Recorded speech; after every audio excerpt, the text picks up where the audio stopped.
this new role as an assistant coach? I think pretty quickly. I think obviously I was fortunate to, I've been in the room before with Sharon and the guys there, and definitely having that familiarity with the older guys in the room has really helped. And that, not only do I know them, but they also know me. And it's kind of funny coming full circle where, we had Eric in that room in 2019. He was a true freshman. Now he's a senior.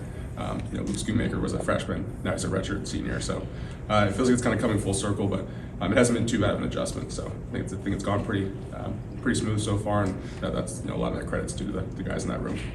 Was it a surprise to you to be added to the full-time staff, or how did that come about? No, it was something that Coach and I had been talking about, and kind of what my next steps in the profession would be. And as you guys know, Coach has always been really, really good to me, and he expressed the desire that if possible he wanted me to stay here, and it worked out. It worked out where that was possible. Recruiting piece of it, how does that change moving into an on-field role? It's definitely a little bit more, but the great thing is that I was very fortunate that Sharon let me do a lot of recruiting, and as a staff, we're very involved in recruiting across the board. So it's a little bit of an adjustment, but not too much. And it's like anything; it's just relationships. So it's the same type of things I was doing with the offensive line. Have really been doing my whole life. It's just, I guess, on a little bit bigger scale. You're 24, right? 25. 25. Just turned A little 25. bit older than the guys you're coaching. Does that make it easier, or do you have to? Sure, I think it's. I think there's kind of two ways to look at it. I think there's the most obvious way is people say, oh, you're only 3 years older than these guys or 2 years older than these guys.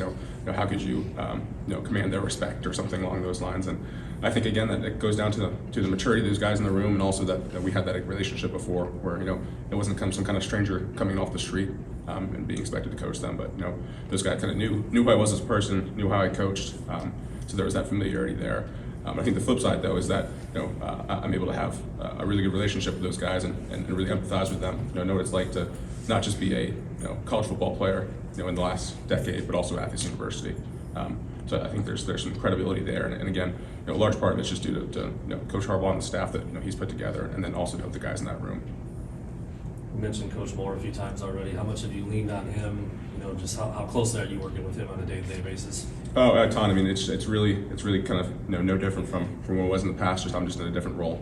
So I'm really so blessed to be able to have not only Sharon but also Jay, to have two kind of tier 1 tight end coaches in the building. So if I have a question about something, or hey, how did we do this last year, or why did we change this? I'm able to go right to them and not have to give them a phone call or kind of try to wing it. So it's been really great having those guys, to be there. And obviously the other part of that is that I have a great foundation with the guys in the room because they've been coached so well that I'm really starting with a lot of those guys already developed, and it's really just trying to improve those little things and hone in the fine details. Everyone knows your story, Grant. But I think at that point your goal was to play in the NFL. Did you ever envision yourself coaching? I did not. When I got here, I swore I would never coach. That was one thing I swore as a recruit. Just for whatever reason, it had no interest in me. But I've said this before. Football's hard to quit, and I felt like, especially when I had to retire, I still felt like I had some unfinished business in the sport, and I felt like I didn't want to leave it on those terms. I guess because right or wrong, it felt like me that part of me was quitting, and it's not something I ever really want to do. So I kind of stuck around just to see if I could fulfill that last little itch, I guess, and then found out that I love it, and this is my calling, and I truly believe that this is what I've been put on this earth to do. What do you think you'd be doing if you hadn't gone into coaching?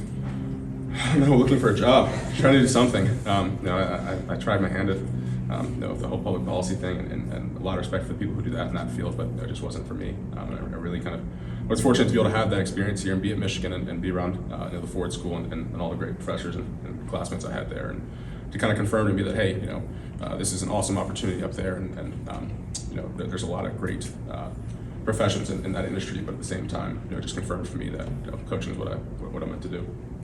What is it about coaching that speaks to you? I think it's just the mentorship, right? I think anyone who's successful in life has had some kind of mentor. For me, it was definitely my parents. My parents, especially my dad, kind of seeing his example, and then also I think part of it was Sharon. Getting into the coaching profession, kind of not sure if this is what I wanted to do full time back in 2018, and kind of seeing him and the love and the passion that obviously you guys have all seen that he brings forward. And I saw that the impact and the development that he had on those guys in the room, and I think it kind of really drew me to to reach this profession. Obviously, I'm eternally grateful for everything he's done for me. Is there a moment for you